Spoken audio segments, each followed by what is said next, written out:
All right, I'm back again with some new releases. The links and timestamps for each of the books will be down in the description, as well as a link to sign up if you're an author and want to put your book in front of me. Never guarantees that you'll be featured, but it does up your chances of me knowing that your book is available. Anyway, let's go ahead and get into the picks for this week. All the Dead Lie Down by Carrie McCauley comes in at 368 pages and is pitched as young adult fiction, thrillers, and suspense supernatural. The Haunting of Bly Manor meets House of Salt and Sorrow, and award-winning author Kyrie McCauley's contemporary YA Gothic romance about a newly orphaned teen who accepts a nanny position at Lovelace House, a coastal Maine estate drowning in history and rumors. A tragedy leaves Marin Blythe alone in the world and her future precarious until she receives an invitation from Alice Lovelace, an acclaimed horror writer and childhood friend of Marin's mother. Alice offers her a nanny position at Lovelace House, watching her youngest child while Alice finishes writing her latest novel. Marin accepts and soon finds herself spending her days with Alice's peculiar girls. Thea, who buries her dolls one by one, hosting a series of funerals, and Wren, who does everything in her power to drive Marin away. Then Alice's eldest daughter returns home.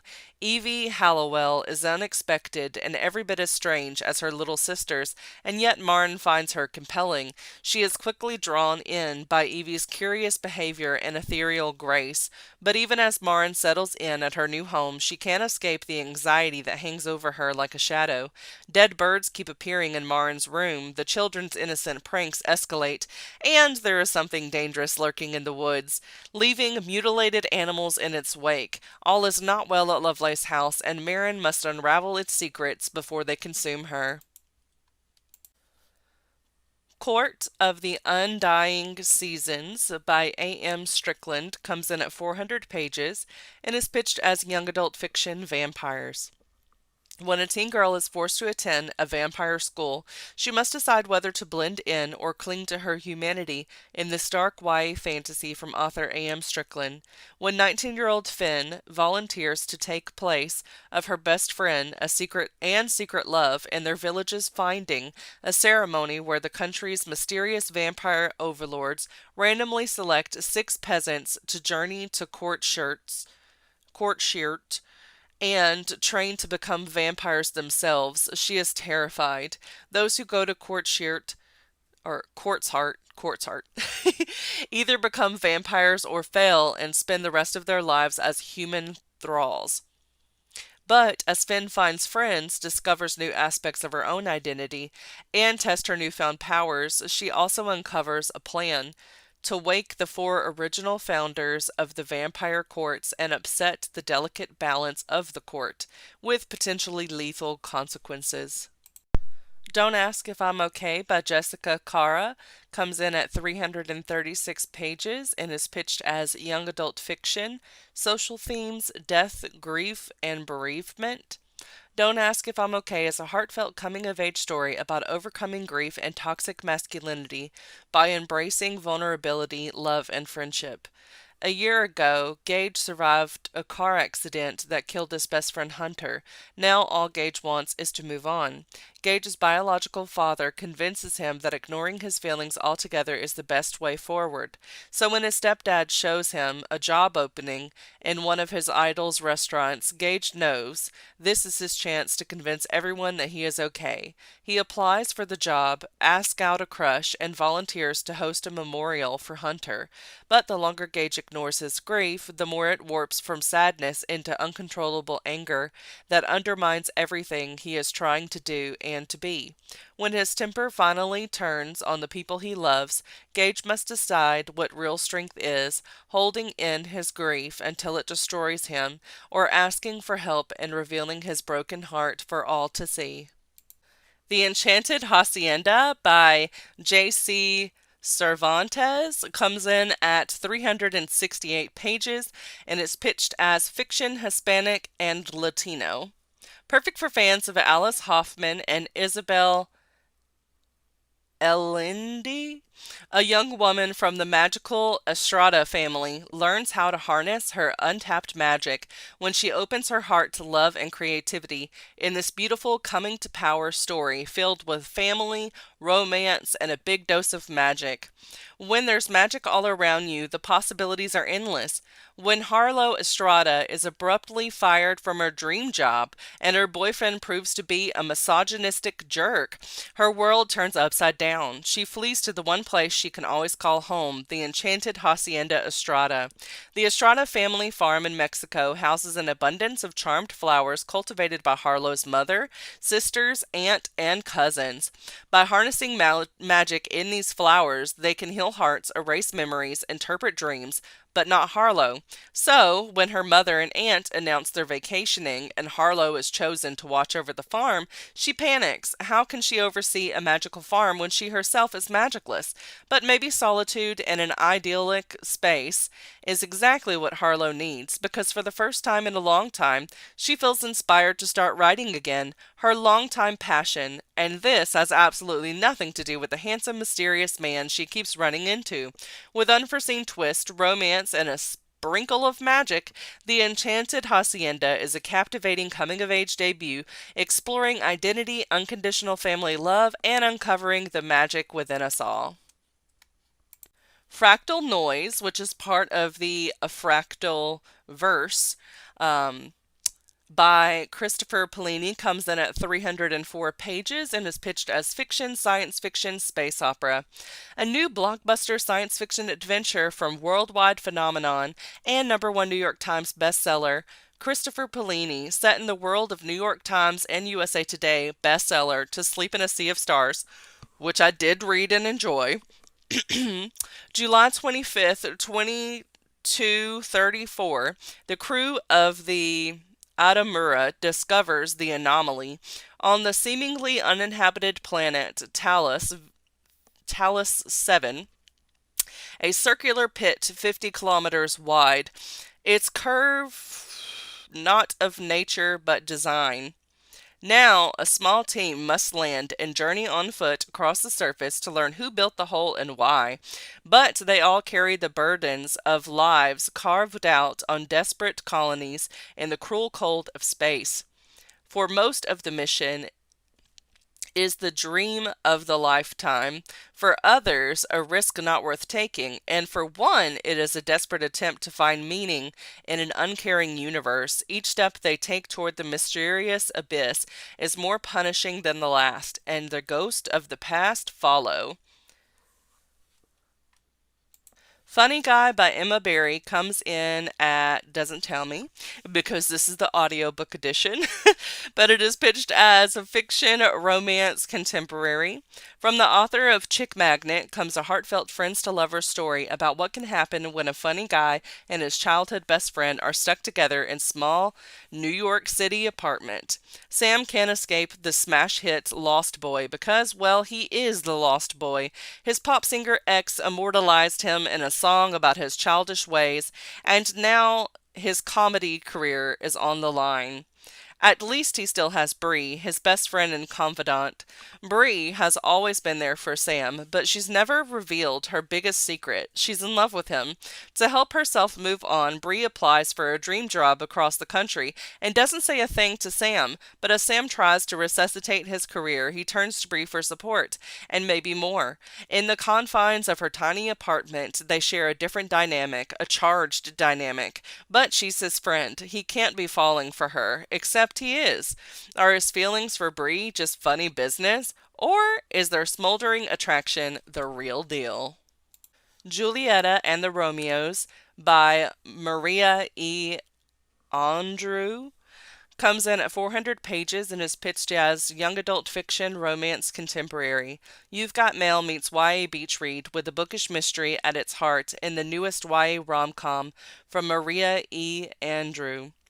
Julieta isn't looking for her Romeo, but she is writing about love. When her summer writing teacher encourages the class to publish their work online, the last thing she's expecting is to get a notification that her rom-com has a mysterious new contributor, Happily Ever Drafter. Julieta knows that happily ever afters aren't real. Case in point, her parents' imploding marriage. But then again, could this be her very own meet cute? As things start to heat up in her fiction, Julieta can't help but notice three boys in her real life: her best friend's brother, aka her nemesis, the boy next door, well, to her abuela, and her oldest friend, who is suddenly looking hot? Could one of them be her mysterious collaborator? But even if Julieta finds her Romeo, she'll have to remember that life is full of plot twists. From the author of Love in English comes a fresh take on love and romance, and a reminder to always be the author of your own life story. Lose you to find me. It makes me think of the song. But it's actually a book by Erik J. Brown that comes in at 368 pages and is pitched as young adult fiction coming of age, a romantic, heartfelt, and hilariously queer coming of age story from All That's Left in the World, author Erik J. Brown, perfect for fans of What If It's Us and If This Gets Out. When Tommy is thrown together with his childhood crush after they both get after school jobs at a retirement home, can the two boys get a second shot at first love before life boils over? Tommy D's is in the weeds, restaurant speak for beyond overwhelmed. He's been working as a server at Sunset Estates retirement community to get the experience he needs to attend one of the best culinary schools in the world. And to make his application shine, he also needs a letter of recommendation from his sadistic manager. But in exchange for the letter, Tommy has to meet three conditions, including training the new hire. What he doesn't expect is for the newbie to be an old crush, Gabe, with dimples and kind heart, who Tommy fell for during summer camp at age 10 and then never saw again. Unfortunately, Gabe doesn't remember Tommy at all. The training proves distracting as old feelings resurface and the universe seems to be conspiring against them. With the application deadline looming and Gabe on his mind, Tommy is determined to keep it all together. But what if life isn't meant to follow a recipe? Make the Fireflies Dance by Rachel Bateman comes in at 352 pages and is pitched as young adult fiction, romance, clean and wholesome.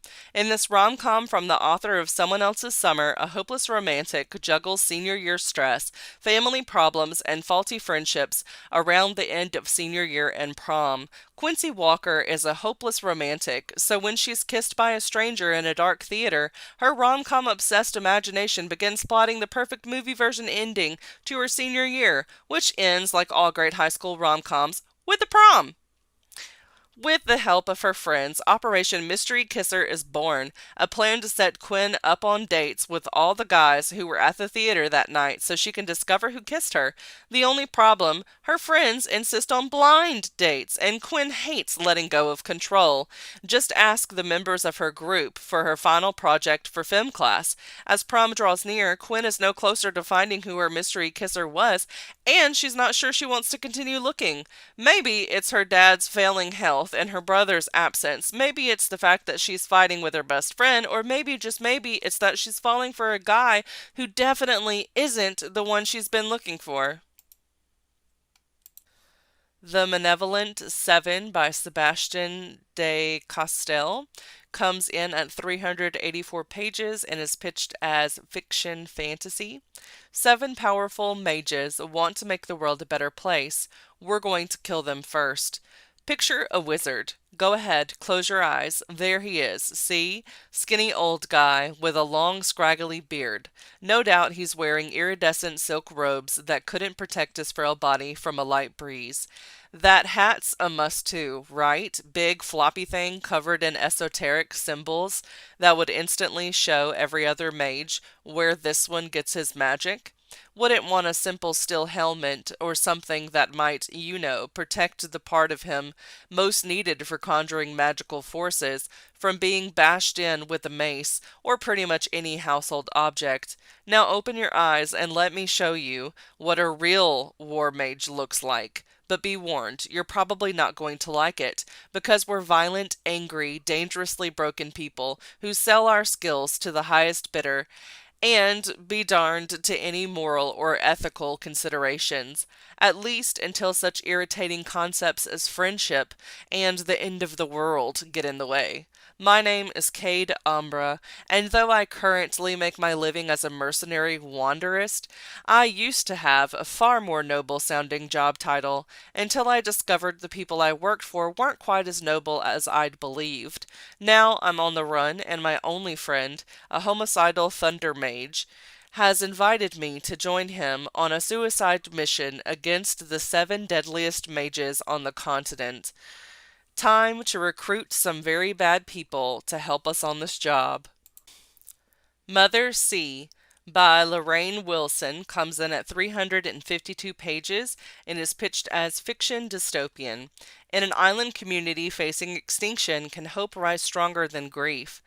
Sissy D. Matilde lives on a remote island in the Indian Ocean. With the seas rising, the birth rate plummeting, and her community under threat, she works as a scientist, reporting on local climate conditions to help protect her island home. But her life is thrown into turmoil when she finds herself newly widowed and unexpectedly pregnant. When a group of outsiders arrive and try to persuade her community to abandon the island, Sissy is caught between the sacred old ways of her ancestors and the possibilities offered by the outside world. As tensions rise, Sissy must fight to save her home, her people, and her unborn child. The Paths Between the Stars by Amira K. McCauley comes in at 324 pages and is pitched as young adult fiction, fantasy, contemporary. Meet Naomi Perez, powerful, haunted, desperate to save or destroy her world. Which will she choose? The Golden Compass meets 13 Reasons Why in this explosive, genre-bending tale. 17-year-old Naomi Perez is desperate for an escape. In the years since she watched her father die, she's experienced blinding attacks of darkness she calls shadows. After years of therapy, countless drug regimens, and a rotating cast of mental health specialists, the shadows are only getting stronger. But when Naomi seeks the escape she craves by dousing herself in gasoline and striking a match, she walks away unscathed. The next day, Naomi meets a boy with iridescent eyes who seems to know something about the shadows that haunt her, but when she asks his name, he vanishes. As the shadows grow stronger and threaten to swallow her whole, Naomi must find a new way forward. The path she charts will open her eyes to worlds she could never have imagined, and put her in more danger than she could have ever believed. Rubi Ramos's Recipe for Success by Sarah Parra comes in at 320 pages and is pitched as young adult fiction coming of age.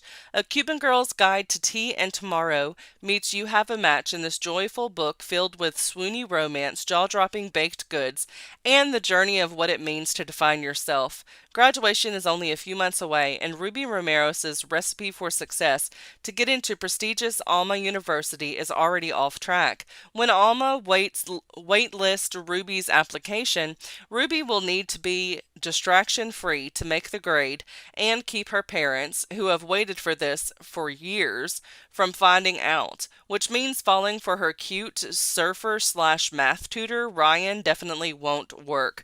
And neither will breaking her mother's ban on baking. Her parents didn't leave Cuba so she could bake just like them. But some recipes are begging to be tampered with. When the first annual bake-off comes to town, Ruby's passion for baking goes from subtle simmer to full boil. Add to the mix her crush on Ryan may be turning into a full-fledged relationship, and Ruby's life is suddenly so different from what it was. She's not sure if she has what it takes to win the bake-off, or where the relationship with Ryan is going, but there's only one way to find out, even if it means going against her parents' priorities. Now Ruby must differentiate between the responsibility of unfulfilled dreams she holds and finding the path she's meant for. A joyful novel of first romance, new possibilities, and the chance to define yourself. Ruby Ramos's Recipe for Success is a novel that will find its way into your heart and never leave. Transmogrify, 14 Fantastical Tales of Transmagic by G. Haron Davis. That's the editor, so it's actually several authors. This one comes in at 416 pages and is pitched as young adult fiction, fantasy, wizards, and witches. Perfect for fans of All Out and Black Enough, Transmogrify is a YA anthology of fantasy stories by and about trans and non-binary people that celebrates the magic of being queer, a spell gone wrong, a righteous quest for revenge, a mirror that only shows the truth, the hidden power of a name. Transness is as varied and colorful as magic can be. The Transmogrify will embark on 14 different adventures alongside unforgettable characters who embody many different genders and expressions and experiences because magic is for everyone, and that is cause for celebration. The True Love Experiment by Christina Lauren comes in at 416 pages and is pitched as fiction, romance, romantic comedy. Sparks fly when a romance novelist and a documentary filmmaker join forces to craft the perfect Hollywood story and take both of their careers to the next level, but only if they can keep the chemistry between them from taking the whole thing off script. From the New York Times best-selling authors of The Soulmate Equation and The Unhoneymooners. Felicity Fizz Chin is lost. Sure, she's got an incredible career as a beloved romance novelist with a slew of bestsellers under her belt, but when she's asked to give a commencement address, it hits her. She hasn't been practicing what she's preached. Fizzy hasn't ever really been in love. Lust, definitely, but that swoon-worthy can't stop thinking about him all-encompassing feeling? Nope, nothing. What happens when the optimism she spent her career encouraging in readers starts to feel like a lie? Connor Prince, a documentary filmmaker and single father, loves his work in large part because it allows him to live near his daughter. But when his profit-minded boss orders him to create a reality TV show, putting his job on the line, Connor is out of his element. Desperate to find his romantic lead, a chance run-in with an exasperated Fizzy offers Connor the perfect solution. What if he could show the queen of romance herself falling head over heels for all the world to see? Fizzy gives him a hard pass unless he agrees to her list of demands. When he says yes and production on the True Love Experiment begins, Connor wonders if that perfect match will ever be in the queue cards for him too. The True Love Experiment is the book fans have been waiting for ever since Fizzy's debut in the New York Times bestselling The Soulmate Equation. But when the lights come on and all eyes are on her, it turns out the happily ever after Fizzy had all but given up on might lie just behind the camera. Venom and Vowel by Anna Marie McLemore and Elliott McLemore comes in at 336 pages and is pitched as young adult fiction fantasy. Two enemy kingdoms are forced to work together to break a curse in this lush YA fantasy featuring a transgender prince and a bigender Dama assassin in the lead roles. Keep your enemy closer. Cade McKenna is a transgender prince who's doubling for his brother. Valencia Palafox is a young Dama attending the future queen of Ileana. Gail Palma is the infamous boy assassin Cade has vowed to protect. Patrick McKenna is the reluctant heir to the kingdom and the Prince Gael has vowed to destroy. Cade doesn't know that Gail and Valencia are the same person. Valencia doesn't know that every time she thinks she's fighting Patrick, she's fighting Cade. And when Cade and Valencia blame each other for an enchantment that takes both their families, neither of them realize that they have far more dangerous enemies. co-written by married writing team Anna Marie and Elliott McLemore. This is a lush and powerful YA novel about owning your power and becoming who you really are, no matter the cost. Yellowface by R.F. Kuang comes in at 336 pages and is pitched as fiction Asian American. What's the Harm in a Pseudonym? Best-selling sensation Juniper Song is not who she says she is. She didn't write the book she claims she wrote, and she is most certainly not Asian American. In this chilling and hilariously cutting novel from R.F. Kuang, the #1 New York Times best-selling author of Babel. Authors June Hayward and Athena Liu were supposed to be twin rising stars, same year at Yale, same debut year in publishing. But Athena, a cross-genre literary darling, and June didn't even get a paperback release. Nobody wants stories about basic white girls, June thinks. So when June witnesses Athena's death in a freak accident, she acts on impulse. She steals Athena's just finished masterpiece, an experimental novel about the unsung contributions of Chinese laborers to the British and French war effort during World War I. So, what if June edits Athena's novel and sends it to her agent as her own work? So what if she lets her new publisher rebrand her as Juniper Song, complete with an ambiguous ethnic author photo? Doesn't this piece of history deserve to be told, whoever the teller? That's what June claims, and New York Times bestseller list seems to agree. But June can't get away from Athena's shadow, and emerging evidence threatens to bring June's stolen success down around her. As June races to protect her secret, she discovers exactly how far she will go to keep what she thinks she deserves.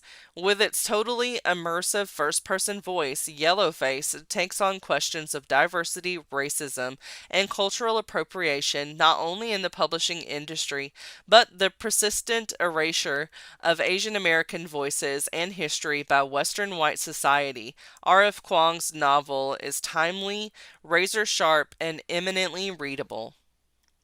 Alright, that's all the books I have for this week. Don't forget to like, subscribe, share with friends, and leave a comment down below to let me know which of these books you plan on checking out, or if there's a different book that was not featured that you're planning on reading this week.